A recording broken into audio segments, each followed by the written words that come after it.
Shalom sahabat-sahabat Tom Halies yang luar biasa diberkati Tuhan. Saat ini kita kembali bersama dengan suatu hamba Tuhan yang luar biasa dipakai Tuhan, seorang worshiper yang luar biasa. Kita sambut bersama-sama Bapak Jeffrey S. Chandra. Shalom sahabat Tom Halies, saya Jeffrey S. Chandra, senang sekali akhirnya saya bisa menjumpai Bapak Ibu Saudara dimanapun ada lewat vlog ini. Senang sekali. Haleluya. Ya, inilah persahabatan kami para pemirsa, sahabat-sahabatku Tom Halies TV. Bagaimana kita akan mengupas bagaimana Tuhan pakai beliau, bagaimana seorang penyembah yang luar biasa. Kita lihat bahwa CD-CD-nya sangat spektakuler. Tuhan izinkan, Tuhan pakai luar biasa. Mari kita kupas bersama-sama ya. Ya, salam Pak Jeffrey. Shalom. Luar biasa ya. Saat ini kita buat ada di Semarang. Kita semalam habis konser bersama-sama dengan Pak Jeffrey. Pak Jeffrey ini memulai bersama pelayanan itu tahun berapa Pak? Kalau pelayanan udah dari, katakanlah dari masih sekolah ya, kalau pelayanan. Tapi kalau rekaman itu tahun 97. Tahun 97. Iya, tahun 97 pertama kali itu Allah Peduli. Allah Peduli. Luar biasa ya para pemirsa. Dan saya lihat bahwa Pak Jeffrey ini selalu kalau menyanyikannya itu menjadi sebuah lagunya ciri khas Pak Jeffrey. Wah, itu gimana Pak bisa membawakannya Pak? Saya selalu berkata kepada jemaat yang saya layani, pada waktu kita sedang menyembah Tuhan, menaikkan pujian kepada Tuhan, jangan berpikir bahwa itu kita sedang bernyanyi. Tapi kita itu sedang bicara sama Tuhan. Nah, seperti semalam juga kan saya katakan, kita pakai kata ku, engkau, mu. Artinya apa? Sesungguhnya kita lagi bicara sama Tuhan. Nah, kalau kita menyadari hal ini, maka pada waktu kita memperkatakan setiap kata-kata yang ada dalam pujian itu, maka pasti akan beda. Kalau cuma sekedar nyanyi sebagai hafalan, sama pada waktu kita lagi bicara sama Tuhan, mengungkapkan isi hati kita kepada Tuhan, itu pasti nanti akan beda. Akan beda ya. Akan beda. Ya. Karena kita tahu bahwa Pak Jeffrey ini sudah cukup lama Pak ya, hampir berapa tahun Pak? Kalau rekaman udah 20 tahun lebih. 20 tahun lebih. Ya. Dan para pemirsa tahu bahwa Pak Jeffrey bisa bertahan dalam dapur musik rohani. Bagaimana caranya Pak bisa bertahan Pak? Dari awal Bapak launching album kan udah cukup mahal ya Pak ya, 2 CD, 2 kaset dengan harga yang di atas rata-rata CD lain Pak, gitu loh. Enggak, sebenarnya kalau dibilang di atas harga rata-rata enggak, justru menurut saya CD saya sekarang ini dari tahun 2000 sampai dari tahun 97 sampai 2000 ini harganya nggak pernah naik 50.000 kan satu CD. Jadi nggak, sementara yang lain kan satu CD ada yang 60, ada 75 dan sebagainya. Cuma karena saya di double jadi memang jadi 100. Nah, pada waktu saya membuat rekaman-rekaman ini juga tujuannya bukan yang lain, yaitu untuk apa yang Tuhan taruh di hati saya rindu untuk bagikan dan menjadi berkat bagi orang. Jadi bukan soal nanti harus terjual berapa kopi, nanti apakah ini akan meledak, apakah ini akan ngetrend dan sebagainya, itu nggak ada pemikiran di situ. Cuman pada waktu saya mengumpulkan lagu, makanya semalam Pak Thomas sempat tanya, dari sekian banyak lagu apa yang berkesan? Saya bilang saya sulit untuk mengatakannya, karena buat saya semua lagu yang sudah ada dalam CD saya itu merupakan sudah saya remain dulu di dalam diri saya. Jadi saya tidak pilih lagu bagus, tapi saya pilih lagu yang cocok sama saya. Ada lagu bagus yang saya skip karena nggak cocok sama saya. Nah, jadi semua lagu itu sebelum saya rekam udah jadi rema saya, otomatis karena itu udah jadi rema saya, jadi saya pasti suka semua itu lagu yang saya masukin di CD saya. Gitu. Iya. Kalau kita lihat Pak di dalam musik rohani album itu bahwa lagu Bapak ini selalu kalau setiap satu lagu CD itu pasti temanya luar biasa. Ada sebuah tema ya. Jadi lagu pertama sampai lagu setiap lagu-lagu yang selanjutnya itu pasti ada berkesinambungan. Sedangkan Bapak kan lagu ini kan banyak lagu ya Pak. Itu bagaimana cara Bapak merangkainya dalam sebuah kata-kata yang indah. Bahkan saya bilang ini ciri khas. Saya kasih tahu ini ciri khas saudara ya. Jeffrey Chandra. Lagu pertama sampai lagu terakhir judul lagunya itu sebuah syair yang luar biasa. Itu bagaimana Pak cara prosesnya Pak? Iya, kalau saya gini, pada waktu saya memilih lagu itu saya sekali lagi tidak orang kan gini, kalau bikin album lagu mana nih yang paling kuat nih, itu taruh di atas pertama begitu kan. Kalau saya enggak, even itu lagu kuat, itu belum tentu ada di atas. Karena kenapa? Pada waktu saya udah kumpulkan, misalnya karena saya 2 CD ya, jadi saya 18 lagu nih, satu album kan, karena 2 CD. Kenapa 18? Satunya 99, karena di CD saya ciri khasnya adalah ada narasi di antara setiap lagu. Kalau orang yang lain kan cuma lagu berhenti, lagu berhenti, lagu berhenti. Kalau saya di antara setiap lagu itu ada narasinya. Jadi tinggal 9 lagu dalam satu CD. Nah, pada waktu saya udah ada materinya, saya lihat isi lagu dan pesan lagu ini. Dari yang mengucap syukur terlebih dahulu sampai akhirnya di endingnya itu yang merupakan komitmen gitu ya. Nah, dari saya udah susun lagu-lagunya, baru kemudian saya taruhin narasi-narasinya begitu. Jadi memang udah saya rangkai sedemikian rupa, merupakan satu rangkaian cerita. Makanya dulu saya tuh hampir tidak pernah mau masukin di iTunes. Kenapa? Sebab kalau di iTunes itu beli lagu.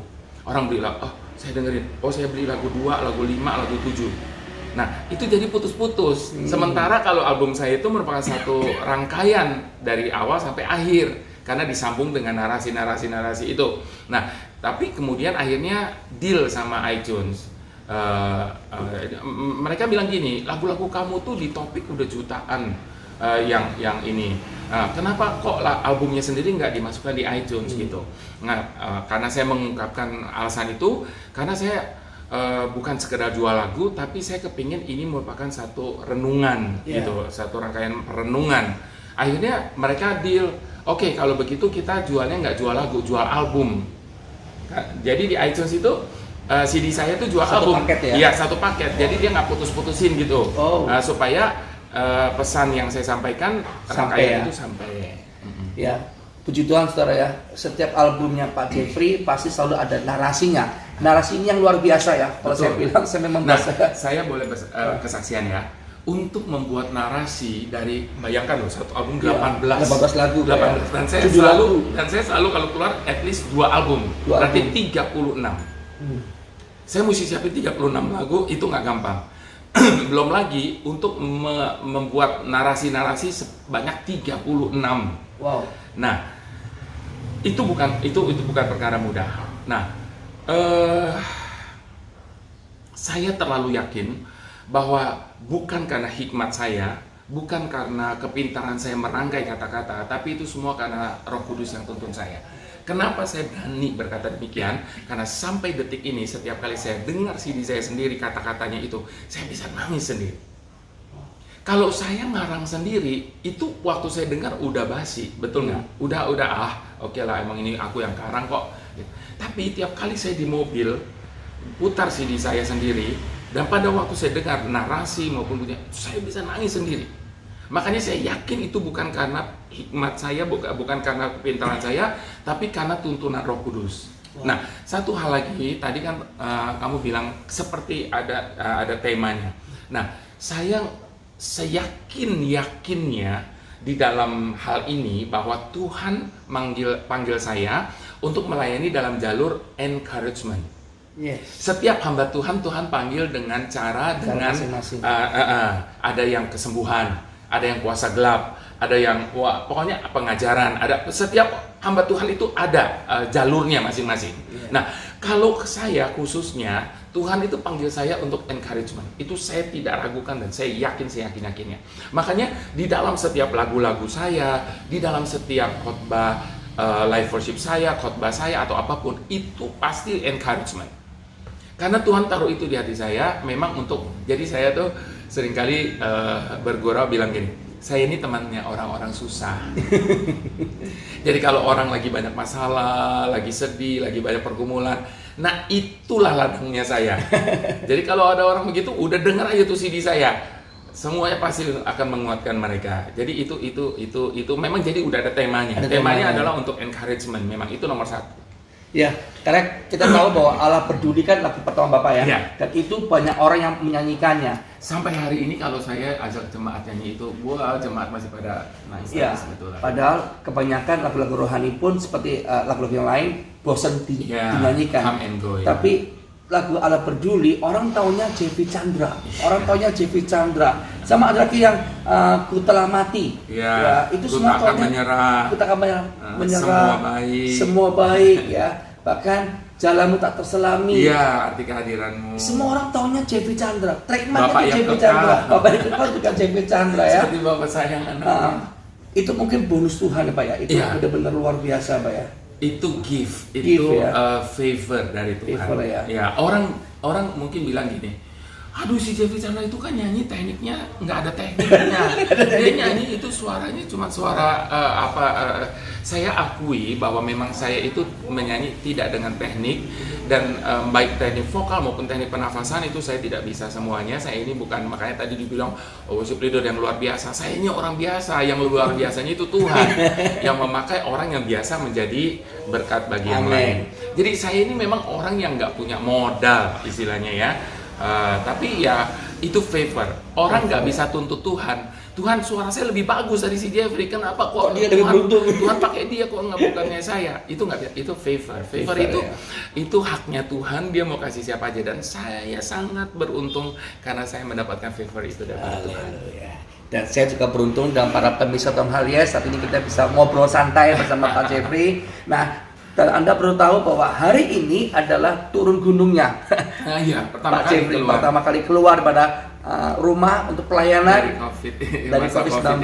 Nah, sekarang Pak Jeffrey selama COVID-19 bagaimana nih Pak? Ya, selama COVID lockdown di rumah ya lebih banyak melayani lewat online. Lalu kemudian Zoom dan sebagainya. Adalah 1-2 kali yang datang ke gerejanya untuk live recording. Pernah ada 1-2 kali yang di Jakarta tapinya yang udah offline. Nah, cuman kalau keluar kota ini for the first time after berapa tuh? 5-6 bulan ya. 5-6 bulan baru kali ini. Itu pun saya nggak ambil pesawat karena saya masih meragukan soal di pesawat dan tes swab dan sebagainya. Akhirnya saya memilih untuk naik mobil dan nggak kebetulan Tuhan rancang pas saya lewat Semarang. Thomas minta pelayanan di sini jadi sekali. Yeah. Nah, jadi ini udah begitu ya. Sekarang saya ini orang yang awalnya nggak terlalu peduli sampai orang pendengar saya sendiri yang marahin saya. Kamu gimana sih? Udah 20 tahun berkarya sampai hari ini nggak punya YouTube channel. Jadi saya tuh di YouTube channel kalau dibuka YouTube channel YouTube itu banyak sekali. Banyak sekali pembajak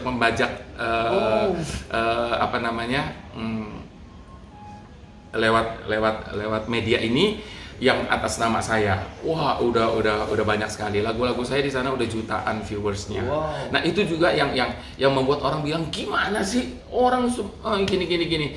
Jadi saya baru akhirnya terpaksalah kita mengalah dengan zaman ya. Karena zamannya memang udah kesini. Nah, akhirnya iTunes juga belum lama baru ada CD-CD saya dari koleksi pertama sampai ini. Lalu kemudian baru bikin YouTube channel itu 8 bulan lalu. Baru aja gitu. Mungkin Bapak bisa perkenalkan akun resminya Bapak. Nah, gitu, jadi Bapak. kalau mau subscribe channel pribadi saya itu Jeffrey S. Chandra Channel yang ada channelnya. Sebab kalau cuma Jeffrey Chandra atau apa-apa itu pasti yang lain. Nah, Jeffrey S. Chandra Channel di situ akan ada banyak perenungan, ada banyak video klip, lalu kemudian ada ya banyaklah sharing kegiatan sehari-hari, masak-memasak. Ternyata Pak Jeffrey juga jago masak loh ya. Kita nikmati iseng-iseng. Jadi para pemirsa, kalau Anda mau subscribe dan like, saya minta para pemirsa semua Jeffrey Chandra Channel yang ada kata channelnya supaya Pak kita mendukung pelayanan beliau yang luar biasa ya. Lalu sekarang setiap hari Minggu jam 8 waktu Indonesia bagian Barat itu saya ada live worship. Live worship. Lalu kemudian setiap Selasa dan Kamis jam 7 pagi ada semacam saat teduh singkat begitu. Nah, jadi saya rindu lewat YouTube channel ini ada semakin banyak orang yang diberkati, dikuatkan lewat setiap pesan yang saya sampaikan. Sekali lagi temanya tetap encouragement. Bapak pernah nggak kehabisan kata-kata, Pak? Nah, itu dia, makanya saya bilang semua itu dari Tuhan. Satu kali saya ingat betul Pastor Jonathan Patiasina. Dia pernah nubuatkan saya pada waktu itu saya masih worship leader, belum pelayanan sendiri, belum keluar album waktu itu. Waktu saya lagi memimpin pujian, dia yang khotbah. And then kemudian dia panggil saya, begitu dia selesai khotbah, dia tiba-tiba panggil saya maju ke depan, lalu dia tumpang tangan saya, dia bilang, aku akan menambahkan kata-kata kepadamu, dan lewat kata-kata ini engkau akan menguatkan dan seterusnya. Jadi saya yakin itu dari Tuhan, bukan karena, sekali lagi makanya tadi saya bilang, bukan karena kepintaran saya merangkai kata-kata. Ada banyak orang bilang gini, Jeffrey lu fasih lidah ya, bisa aja lu ngomong, katanya pinter lu ya ngerangkai-rangkai. Saya bilang bukan karena saya, itu pasti karena hikmat dari Tuhan. Hikmat Salomo ya. Iya, amin, amin, yes. Yes ya. Karena saudara, Anda bisa bayangin ya, lagunya biasa, tapi di tangan beliau menjadi luar biasa. Terus satu lagi, itu banyak orang menyadarkan saya bahwa saya ini ada satu anugerah lagi dari Tuhan, yaitu storytelling. Storytelling ya. Jadi nggak gampang semua orang bisa membuat ilustrasi atau cerita. Ada beberapa orang yang coba untuk katakan menirukan saya, tapi akhirnya jadi nggak kecuntrungan ininya. Karena saya yakin bahwa untuk bercerita itu ada story-nya, ada storytelling-nya, ada karunia storytelling-nya. Dan saya bersyukur karena saya dianugerahi Tuhan hal itu. Jadi kadang saya bercerita, ceritanya sebenarnya simpel, sederhana saja. Tapi begitu saya cerita, orang bilang sangat menyentuh dia, gitu. Itu makanya saya bilang sekali lagi bukan karena kepintaran saya, semua itu karena anugerah dari Tuhan. Jadi saya di dalam pelayanan saya banyak sekali pakai ilustrasi dan cerita. Lalu saya pikir-pikir gini, oh iya ya, kan Tuhan Yesus dulu juga banyak pakai ilustrasi. Pandanglah burung-burung di udara yang tidak menubah. Tuhan banyak sekali pakai ilustrasi, dan ternyata Tuhan pakai saya, baru saya sadar belakangan, iya kenapa saya banyak cerita, banyak ini. Nah di situ saya baru sadar, oh iya ya, Tuhan Yesus kan dulu juga banyak cerita, banyak ilustrasi dan sebagainya. Wow, kalau saya pribadi punya satu lagu dari beliau sangat suka, yaitu seperti Bapa saya pada anaknya.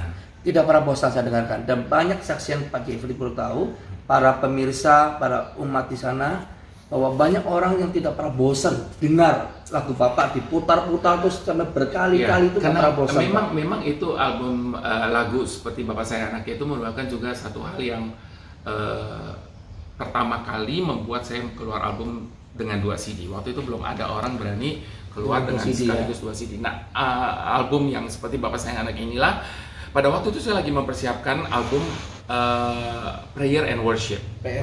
Lalu kemudian at the same time Tuhan taruh di hati saya bikin untuk anak-anak. Lalu saya bergumul, Tuhan kan ini belum keluar, kok ada ini, bagaimana?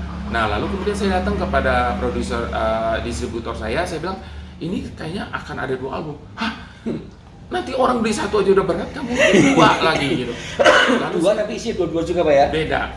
Satu untuk anak-anak, satu anak-anak, tapi bukan lagu sekolah minggu, tapi lagu penyembahan bersama dengan anak-anak. Nah, terus saya bilang coba aja diedarkan dulu, nanti kalau misalnya orang sulit untuk memilikinya karena sekaligus, nanti baru kita pecah. Ternyata baru 2 minggu sudah repeat. Nah, 2 minggu dari repeat? 2 minggu dari repeat. Berapa keping Pak? Wah, waktu itu berapa ya? Pokoknya itu mengejutkan. Makanya ya? Sejak saat itu sampai hari ini itu nggak pernah 1 CD lagi. Jadi selalu double, itu jadi ciri saya. Nah, kenapa lagu khususnya seperti Bapak Sayang Anaknya ini sangat berdampak, karena itu adalah juga merupakan satu pengalaman hidup saya, bahwa saya ini kan dari kecil keluarga saya sudah broken home. Jadi saya dari kecil nggak pernah mengalami kasih seorang bapak, bapak dunia ya, maksudnya nggak pernah mengalami itu. Nah, lewat lagu itu Tuhan seperti memakai saya untuk berbicara kepada setiap orang bahwa kamu jangan alasan kalau kamu nggak punya bapak di dunia terus kamu bilang kamu nggak bisa. Bagaimana saya bisa ngalamin kasih bapak yang nggak kelihatan, sedangkan bapak yang kelihatan aja begini sama saya, misalnya gitu. Nah, itu bukan alasan. Jadi, dan saya ini buktinya, sekalipun saya nggak pernah mengalami kasih bapak di dunia ini, tetapi saya bisa menikmati kasih bapak surgawi. Nah, itu yang Tuhan seperti memang lagi mau proclaim hal itu kepada semua umatnya, bahwa sekalipun Bapak di dunia begini dan seterusnya, tetapi Bapak di surga itu begini. Haleluya. Iya, itu saudara ya. Nah, sekarang sama tempat ini. Kita sudah bersahabat lama. Bagaimana pengalaman Bapak bersama saya, Pak? Kita pertama kali ketemu di airport. Di airport ya. Semua nggak ada kebetulan, nggak sengaja dan sebagainya, semua ada dalam pengaturan Tuhan ya. Yeah. Lagi mau check in lalu kemudian ditanya, TV Chandra ya, saya ingat betul. Nah dari situ kemudian kita jadi pelayanan bareng berapa kali di Kalimantan, di mana gitu. Ya semua Tuhan atur. Dan saya melihat bahwa makanya kemarin waktu bicara sama di tempat ini, saya bilang, saya cerita tentang kamu ke ibu yang memiliki tempat ini. Nah, makanya dia bilang pakai aja gedung saya gitu. Haleluya. Luar biasa. Iya, Father's Love. Apalagi judulnya Father's Love lagi. Father's Love ya. Tentang kasih bapak lagi. Dulu waktu saya bertobat, saudara, saya suka dengan saya memang paling ngefans satu penyanyi rohani yang jadi model buat saya. Mungkin banyak orang bilang pelayanan saya seperti JB Chandra, terserah. Tapi memang saya suka karena beliau ini satu model yang saya sangat suka. Dari dulu sampai sekarang tidak pernah berubah gayanya dan tidak pernah berubah lagunya dan stylenya. Ya seperti itu. Dan ajaibnya buat saya kalau saya putar lagunya yang lain itu bosan. Sama bosan. Meskipun itu bernuansa rohani, tapi kalau lagunya beliau itu saya berkali-kali meneteskan air mata. Kembali itu kemurahan Tuhan. Itu kekuatan Tuhan memang ada di situ. Nah, saya ini seringkali dijulukin orang si penguras air mata. Si penguras air mata. Jadi baik dengar CD, dengar live worship itu selalu orang nangis. Saya bilang gini, saya itu nggak bisa bikin orang nangis. Yeah. Bisa saya suruh orang nangis, nggak bisa kan? Yeah. Saya mau buat pun malah orang ilfeel. Yeah. Orang tahu mana yang dipaksakan, mana yang dibuat-buat, sama mana yang memang begitu. Nah, kalau saya bilang, kalau saya waktu lagi nyanyi, misalnya ada orang yang nangis, itu hanya karena kasih Tuhan menyentuh hati dia, bukan karena sayanya. Karena saya nggak mungkin bisa bikin orang nangis, itu pasti Tuhan. Kasih Tuhan yang menjamah hati mereka. Wow. Oke Pak, boleh kasih statement Pak, apa yang Bapak mau sampaikan kepada para pemirsa untuk menjadi penyembah-penyembah seperti Bapak ini? Bagaimana rahasianya Pak? Sebenarnya nggak ada metode untuk bagaimana menyembah. Sebab menyembah itu merupakan relationship ya. Itu merupakan hubungan kita dengan Tuhan. Ya, makanya yang pertama miliki hubungan yang benar dengan Tuhan dalam arti yang intim dengan Tuhan. Ya, sebab kalau kita udah intim sama Tuhan, otomatis penyembahan kita akan beda. Itu seperti tadi saya bilang, udah bukan sekedar kewajiban, udah bukan sekedar nyanyian. Jadi itu merupakan suatu ungkapan hati. Jadi saya nggak bisa kalau nyembah mesti begini ya, mesti begitu, begini nggak bisa. Itu merupakan satu ungkapan hati. Ungkapan hati. Nah, jadi pada waktu kita menyembah datang aja, makanya kenapa Tuhan bilang biarkan anak-anak kecil itu datang. Kita harus datang kepada Tuhan seperti seorang anak kecil, betul, yang tulus, yang polos, apa adanya. Sehingga pada waktu kita mengungkapkan isi hati di hadapan Tuhan, maka itu menjadi dupa yang harum. Amin. Ya, jadi nggak bisa saya ajarin bagaimana caranya menyembah gini, nggak bisa. Itu soalnya relationship. Jadi Bapak nggak pernah buka kursus Pak, worship itu nggak pernah. Bapak ini ya, kalau menyembah tuh powerful ya. Dan saya mau bertanya terakhir Pak, bagaimana Bapak bisa menahan, sedangkan orang lain Bapak bernyanyi, orang bisa nangis. Bapak pernah nangis ya di mimbar dan bagaimana cara menahannya itu Pak? Nah, saya gini, saya tiap kali pelayanan, kalau pada waktu hadirat Tuhan sudah begitu kuat, tentu enggak. Saya yakin gini, jujur ya, kalau kita mau jujur nih, kalau kita mau ingat kasih Tuhan, kalau kita mau sadari apa yang Tuhan berbuat dalam hati kita, enggak ada satu orang pun yang bisa tahan. Enggak bisa tahan. Nah, tapi saya sadar pada waktu saya sedang berdiri di mimbar, itu saya tidak boleh kesannya nanti mendramatisir. Sebab kalau saya di mimbar nangis sama begitu, ntar kan nanti disangkanya mendramatisir. Nah, saya berusaha untuk menahan sedemikian rupa untuk tidak sampai menangis atau bagaimana. Tapi sometimes itu nggak bisa. Nah, tapi kalau sampai udah nggak bisa, let it go. Keluarkan aja. Sebab jemaat juga akan tahu. Sekarang gini, kita lagi jadi jemaat. Lalu kemudian kita lihat worship leader memimpin pujian. Dia udah nangis-nangis, tapi kita nggak rasa apa-apa. Nah, kita lihat jemaat juga yang lain juga lagi duduk aja biasa gitu. Itu berarti memang bukan karena hadirat Tuhan, tapi karena dia sedikit push gitu ya. Nah, jadi tapi kalau memang hadirat Tuhan udah begitu kuat, nggak ada satu orang pun yang akan berpikiran negatif. Waduh, nih orang ngapain sih nangis-nangis, nih dramatisir aja, nih bisa aja nih gini. Nggak ada, karena dia juga ngerasain ada sesuatu yang beda di dalam ruangan saat itu, dan atmosfer Tuhan memang begitu kuat. Jadi sehingga kita ngerasa. Nah, saya cuma mau encourage satu.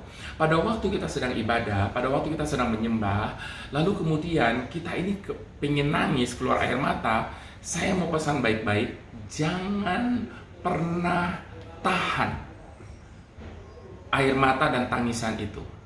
Ya, khususnya kepada jemaat ya. Worship leader sebisanya tahan dulu, kalau udah nggak tahan nggak apa-apa. Kenapa saya pesan ini? Karena setiap air mata yang menetes itu diperhitungkan Tuhan luar biasa.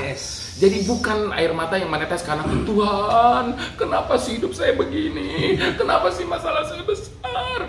Bukan itu, Bapak Ibu Saudara. Tapi pada waktu kita meneteskan air mata, karena kita terharu akan kasih Tuhan, karena kita ingat akan kebaikan Tuhan, itu yang Tuhan hitung betul-betul. Ya. Itu yang Tuhan balas betul-betul. Betul-betul. Jadi jangan tahan, sebab enggak akan setiap kali kita mengalami hal itu. Pada waktu kasih Tuhan lagi menjamah hati kita, lembutkan hati kita. Amin. Jangan takut dibilang cengeng lah, apalah. Lebay deh. Enggak. Karena hadirat Tuhan memang udah begitu. Ya, kita juga, makanya tadi saya bilang, ada yang memang jemaatnya nggak ngerasa apa-apa, worship leader sendiri yang keasikan. Nah, itu juga nggak bisa. Gitu.